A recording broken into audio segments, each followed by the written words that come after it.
Imagine a world where Europe lie in ruins, millions dead, city reduced to ash, and the shadow of the Soviet expansion looming over every border. Out of this chaos rose an alliance that would reshape global security, redefine democracy, and challenge superpowers over decades. I'm Rishika and you're watching the Unfiltered Talk with Rishika. Today, we're deep diving into the story of NATO, the North Atlantic Treaty Organization.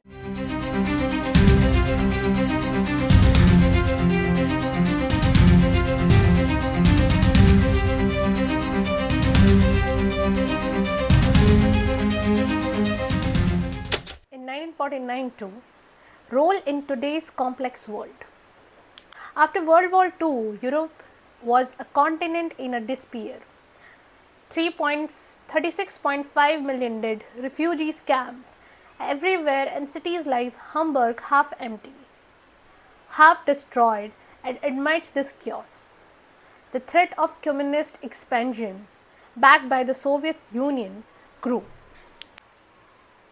Czechoslovakia fell in 1948, and Berlin blockade soon followed.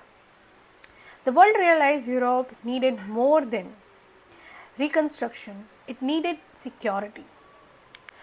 Enter NATO, signed on April 4, 1949. The treaty created a bold promise. An attack on one is attack on all. But NATO wasn't just about defending borders.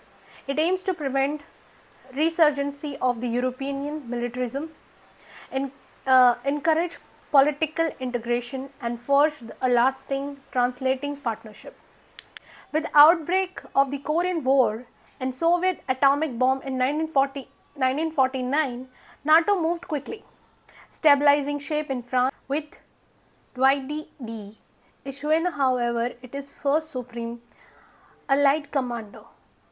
Alliance grew, Greece, Turkey, and West Germany joined, and soon a delicate balance of power in Europe was achieved, with nuclear deterrence becoming its backbone. The 1960s brought a period of detente. Tension with the Soviet Union was still there, but the NATO became more flexible.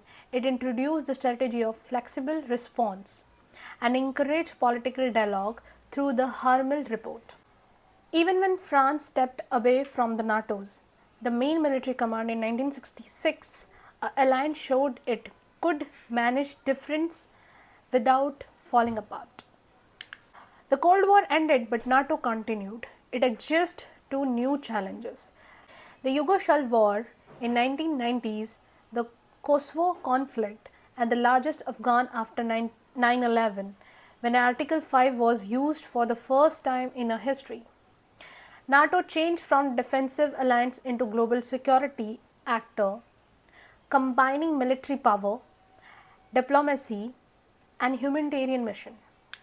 Today, NATO faces many threats: Russia's war in Ukraine, cyber attack, terrorism, and fake news campaigns. Its mission is no longer just about Europe; it's about protecting democracy, freedom, and stability in connected world. The ability to adapt has always been NATO's greatest strength. From the ruins of the World War II to today's digital battleground, NATO has grown, survived, adapted. But the big question is, in a world of rising powers, cyber dangerous, and unpredictable wars, can NATO still defend the values it was built on? Or will history once again taste its relevance? One thing is clear: NATO's story is not over yet. This was the Unfiltered Talk with Rishika. Jai Hind.